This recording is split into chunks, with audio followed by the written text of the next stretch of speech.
Bonjour mon frère, bonjour ma soeur. Bienvenue sur la chaîne Volonté du Père TV. Donc comme on l'a dit en introduction de la présentation de cette chaîne, en fait sur cette chaîne tu vas apprendre comment étudier la parole de Dieu pour avoir la foi afin de réaliser la volonté de Dieu. Et dans la volonté de Dieu, on va l'étudier après en détail. Il y a la sanctification, il y a que tes besoins sont pourvus, donc ton mariage, tes études, tes finances, ta guérison. Et il y a aussi l'évangélisation, faire de toutes les nations des disciples. Donc c'est tout ça et in fine pour que tu aies la vie éternelle. Donc ici on apprend à étudier la parole de Dieu pour pouvoir accomplir la volonté de Dieu dans nos vies. Mais pour pouvoir faire ça, bien sûr, la première chose, c'est d'accepter Jésus-Christ comme Seigneur et Sauveur, parce que c'est le point d'entrée pour pouvoir faire la volonté de Dieu sur terre. Donc, dans ce cours, on va voir une présentation très simplifiée de Jésus-Christ pour avoir les bases et que en fait, tout le monde soit sur un pied d'égalité. Même si tu crois déjà en Jésus-Christ, je t'invite à regarder ces cours qui ne sont pas longs. En général, ils sont autour d'une dizaine de minutes. Ça pourra t'aider peut-être à clarifier certaines choses parce que parfois la confusion dans notre esprit nous crée des problèmes de foi en fait. Parce que la connaissance n'est pas exacte. Donc voilà. Sans plus tarder, on va prier avant de... Saint-Esprit, je te rends grâce pour ce moment de partage de ta parole. Je confesse tous mes péchés et je revêt toutes les armes de Dieu. Je suis forte et fortifiée dans le Seigneur et par sa force toute puissante. Et je revêt toutes les armes de Dieu. La vérité pour ceinture, la cuirasse de la justice, les chaussures du zèle de l'évangile de paix, le bouclier de la foi, le casque du salut, l'épée de l'esprit qui est la parole de Dieu. Grâce à ça, j'ai revêtu toutes les armes de Dieu. Et l'amour de Dieu est répandu dans mon cœur par le baptême du Saint-Esprit. Grâce à ça, je suis en communion avec le Saint-Esprit. Tout ce que je vais dire dans ce cours, cela vient de toi. Et je prie pour mon frère et pour ma soeur, au nom de Jésus-Christ. Son intelligence est éveillée. Il a la révélation des Écritures. Et cette parole que nous allons partager aujourd'hui va porter du fruit dans sa vie. Donc, si tu as remarqué, mon frère et ma soeur, moi je vais sur cette chaîne, je vais beaucoup prier avec les armes de Dieu de Éphésiens. Donc c'est ça que surtout on va étudier sur cette chaîne. Donc ne sois pas étonné que tu me vois à chaque fois prier comme ça. C'est basé sur un passage de Éphésiens qu'on aura vraiment le temps d'étudier plus tard. Donc, si tu es venu sur cette chaîne, je pense qu'aussi il y a peut-être certaines difficultés que tu traverses dans ta vie, que ce soit dans ta santé, que ce soit dans ton travail, et tu cherches une solution en fait. Ce que je viens te dire aujourd'hui, c'est que Jésus-Christ a une solution pour toi, parce que la parole de Dieu nous dit dans 1 Timothée 4, verset 7, repousse 7 et 8, repousse les contes profanes et absurdes, exerce-toi à la piété, car l'exercice corporel est utile à peu de choses, tandis que la piété est utile à tout, ayant la promesse de vie présente et celle qui est à venir. C'est là, verset 9, c'est là une parole certaine et entièrement digne d'être reçue. Donc, ce que cette parole nous dit là, c'est que Dieu a pour nous une promesse de vie présente et une promesse de vie à venir. Ce n'est pas seulement la vie éternelle. Dieu a une promesse de vie ici pour nous, c'est-à-dire sa bénédiction commence d'abord ici et après on a la vie éternelle. Donc on va étudier aussi la vie exactement, qu'est-ce que ça veut dire. En tout cas, dans la vie, il y a aussi le fait que tes besoins soient pourvus. Besoin de comprendre la parole de Dieu, besoin de santé, besoin de travail, besoin de mariage, etc. Donc, dans la vie, il y a tout ça. Et Dieu nous dit qu'il y a la promesse de vie présente, c'est-à-dire sur la terre, et la promesse de vie à venir. Mais comment est-ce que Dieu te donne accès à tout ça? C'est d'abord par Jésus-Christ. Pourquoi? Parce que Jésus-Christ est venu te sauver de tes péchés. Il est venu nous sauver de nos péchés. Qu'est-ce que Matthieu 1 nous dit? Parce que tu sais, bien aimé, en fait, moi, à un moment, quand j'ai commencé à étudier la parole de Dieu en état, je me suis rendu compte que, à force de dire, oh, je suis sauvé, je ne savais même pas en fait, qu'est-ce que sauvé voulait dire. Je suis sauvé de quoi en fait? Parce que finalement, on coupe, on dit, tu es sauvé. Mais on ne te dit pas, tu es sauvé. On ne répète pas tout le temps. De quoi nous sommes sauvés? Donc finalement, en fait, il y a une confusion même dans la compréhension du salut. Matthieu 1, verset 18, 20, 21. Bon, je ne vais pas lire jusqu'au début. Bon, je vais quand même, je vais le faire. Voici de quelle manière arriva la naissance de Jésus-Christ. Marie, sa mère, ayant été fiancée à Joseph, se trouva enceinte par la vertu du Saint-Esprit. Et avant qu'ils eussent habité ensemble, Joseph, son époux, qui était un homme de bien et qui ne voulait pas la diffamer, se proposa de rompre secrètement avec elle. Comme il y pensait, voici un ange du Seigneur lui apparut en songe et dit, Joseph, fils de David, ne crains pas de prendre avec toi Marie ta femme, car l'enfant qu'elle a conçu vient du Saint-Esprit. Elle enfantera un fils et tu lui donneras le nom de Jésus. C'est lui qui sauvera son peuple de ses péchés. C'est lui qui sauvera son peuple de ses péchés. Cette phrase vraiment, bien aimée, est très importante. Jésus-Christ est venu nous sauver de nos péchés. Voilà, donc on s'arrête au verset 21. Donc, Jésus-Christ, son objectif en venant sur la terre, c'est de nous sauver de nos péchés. Donc, quand tu entends sauver, c'est être sauvé de ses péchés. Avant qu'on parle de guérison, avant qu'on parle de... Voilà. Jésus-Christ est venu nous sauver de nos péchés. Parce que c'est vraiment capital. Le péché, c'est la clé. C'est au centre de beaucoup de l'œuvre de Christ, en fait. Et tu vas voir que dans la Bible, le péché, en fait, ça revient... Quand j'avais calculé, ça revient plus de 1000 fois.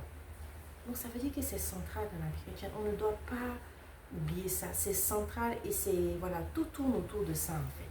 Tout tourne autour de ça. Les démons, le malin, j'avais compté, je crois que c'était pas plus de 200 fois. Donc ça veut dire que notre combat, c'est d'abord en fait un problème de péché, avant d'être un problème de démons, avant d'être un problème de malin. Parce que souvent, on est dans le combat spirituel, le combat, les démons, les sorciers, machin. Mais ces statistiques-là nous montrent que le problème d'abord est un problème de péché. Avant que ce soit un problème de démon, avant que ce soit un problème de sorcier, avant que ce soit un problème de prière, c'est un problème de péché et c'est de ça que Jésus-Christ est venu nous sauver. Donc tout à l'heure, on a parlé d'une vie présente et d'une vie à venir. Pourquoi il est venu nous sauver du péché? Parce que le salaire, la Bible dit que le salaire du péché, c'est la mort. Donc, on a parlé de vie présente et on a parlé de vie à venir. Romains 6, verset 22-23 nous dit, mais maintenant, étant affranchi du péché et devenu esclave de Dieu, et vous avez pour fruit la sainteté et pour fin la vie éternelle. Verset 23, car le salaire du péché c'est la mort, mais le don gratuit de Dieu c'est la vie éternelle en Jésus-Christ notre Seigneur. Donc Jésus-Christ est venu nous sauver du péché parce que le salaire du péché c'est la mort. Le péché nous conduit à la mort, c'est pour ça que Jésus-Christ est venu nous sauver de ça. Si le péché ne faisait rien dans nos vies, si le péché ne nous amenait pas de difficultés, ce ne serait pas au centre de l'œuvre de Christ. Ça n'apparaîtrait pas autant de fois dans la vie. Comme je t'ai dit tout à l'heure, les malins, les démons, tous l'occultisme, tout ça, ça n'apparaît pas autant que le péché. Donc ton problème, mon frère, ma soeur, il faut que tu comprennes que c'est un problème d'abord de péché. Avant d'être un problème de mariage, avant d'être un problème de travail, c'est un problème de péché. Et c'est ça que le Seigneur Jésus est venu résoudre. Donc, dans cette chaîne, tu vas voir qu'on sera beaucoup, on va mettre beaucoup l'accent sur le problème de péché, sur le problème de sanctification, parce que c'est ça qui est la clé. Souvent, on se retrouve en tant que chrétien, on fait des prières, mais tout doit être centré sur le péché. La prière doit être centrée sur le péché. Et après, le comportement doit être centré sur éviter le péché, en fait. Sinon, il te sera très difficile de t'en sortir. Dans certaines situations, tu pourras t'en sortir.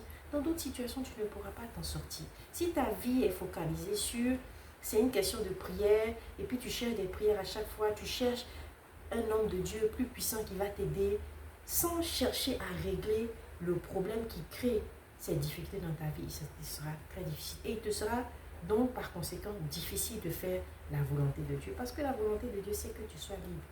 La Bible nous dit que Jésus est venu la Bible nous dit que c'est pour la liberté que Christ nous a rachetés. Voilà, donc Jésus est venu nous sauver de nos péchés parce que le péché crée la mort dans nos vies.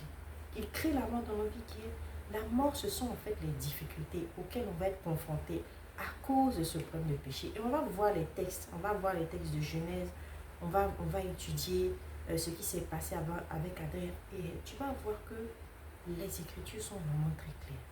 Donc Jésus-Christ est venu nous sauver du péché parce que le péché entraîne la mort dans nos vies.